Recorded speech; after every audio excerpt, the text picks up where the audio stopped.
Hello friends, welcome to தியா சமையல். இன்றைக்கி என்ன சமைக்க போகிறேன்னா, வீட்டில் எந்த காயும் இல்லை, வெங்காயம் மட்டும்தான் இருக்குன்னா அந்த வெங்காயத்தை வச்சு ரொம்ப ஈஸியாக நல்ல டேஸ்ட்டாக சப்பாத்தி பூரி தோசைக்கு வச்சு சாப்பிட்ற மாதிரி ஒரு மசாலாவை செய்யலாம் வாங்க. சமையல் அறைக்கு போகிறதுக்கு முன்னாடி இப்போ தான் ஃபர்ஸ்ட் டைம் என் சேனலை பார்க்குறீங்கன்னா என் சேனலை சப்ஸ்கிரைப் பண்ணிவிட்டு பக்கத்தில் இருக்க பெல் ஐக்கானை கிளிக் பண்ணிவிட்டு வாங்க.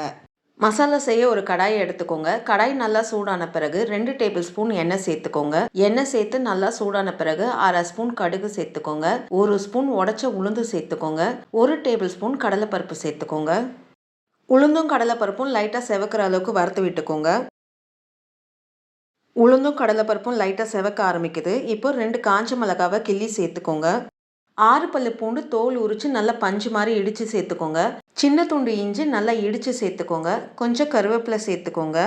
இஞ்சி பூண்டோடைய பச்சை வாசனை போகிற அளவுக்கு இந்த எண்ணெயில் நல்லா வதக்கி விட்டுக்கணும். ஒரு 30 செகண்ட் வதக்கி விட்டிங்கன்னா அதோடைய பச்சை வாசனை போகிற அளவுக்கு நல்லா வதங்கி வந்துடும். இஞ்சி பூண்டோடைய பச்சை வாசனை போகிற அளவுக்கு நல்லா வதக்கி விட்டாச்சு. இப்போ 3 பெரிய சைஸ் வெங்காயத்தை நீட்டு வாக்கில் கட் பண்ணி சேர்த்துக்கோங்க.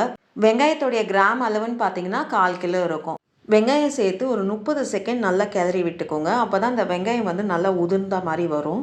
30 செகண்ட் கிளறி விட்டதில் வெங்காயம் நல்லா உதிரியாக வந்திருக்கு பாருங்கள். இப்போ இதில் 4லேருந்து 5 பச்சை மிளகாய் நல்லா கீரி சேர்த்துக்கோங்க. தேவையான அளவு உப்பு சேர்த்துக்கோங்க.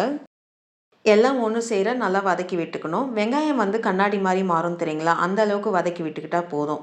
இந்த வீடியோவை பார்த்துட்டு இருக்கவங்க இந்த சேனலை சப்ஸ்கிரைப் பண்ணி உங்களுடைய சப்போர்ட் எனக்கு கொடுங்க. அது மட்டும் இல்லாமல் உங்களுடைய ஒப்பீனியன் சஜஷனை எனக்கு கமெண்ட் செக்ஷனில் போஸ்ட் பண்ணுங்கள். என்னுடைய இம்ப்ரூவ்மெண்ட்டுக்கு அது ரொம்ப யூஸ்ஃபுல்லாக இருக்கும்.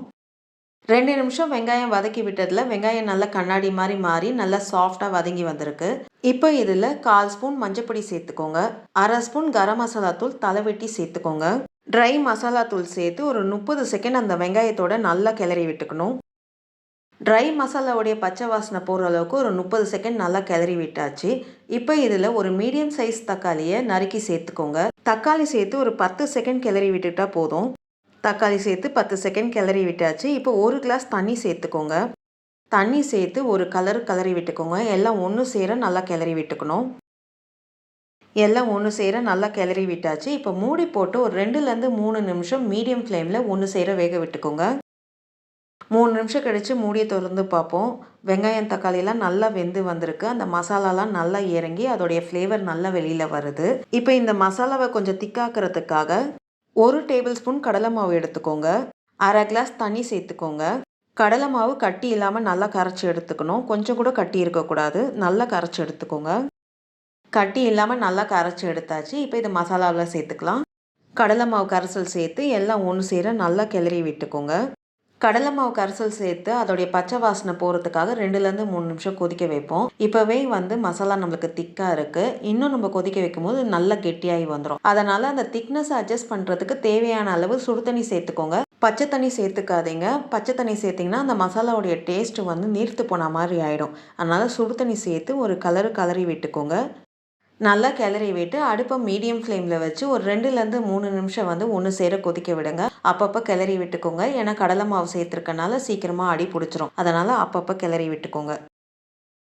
3 நிமிஷம் மீடியம் ஃப்ளேமில் ஒன்று சேர கொதிக்க விட்டாச்சு. ஓரளவுக்கு திக்காகி வந்திருக்கு. இது கொஞ்சம் ஆறும் போது இன்னும் கெட்டியாகி வரும். கடைசியாக கொஞ்சம் கொத்தமல்லி போட்டு ஒரு கிளறி விட்டு அடுப்பு ஆஃப் பண்ணிடுங்க. ரொம்ப ஈஸியாக அதுவும் நல்ல டேஸ்டான ஒரு வெங்காய மசாலா ரெடி ஆயிடுச்சு. இந்த வீடியோ உங்களுக்கு பிடிச்சிருக்கும்னு நினைக்கிறேன். அப்படியே ஒரு லைக்கை தட்டுங்க. மறக்காம என் சேனலை சப்ஸ்கிரைப் பண்ணிட்டு பக்கத்தில் இருக்க பெல் ஐக்கானை கிளிக் பண்ணுங்க. வரும் நாட்கள் இனிதே அமைய நல்வாழ்த்துக்கள். நன்றி, வணக்கம்.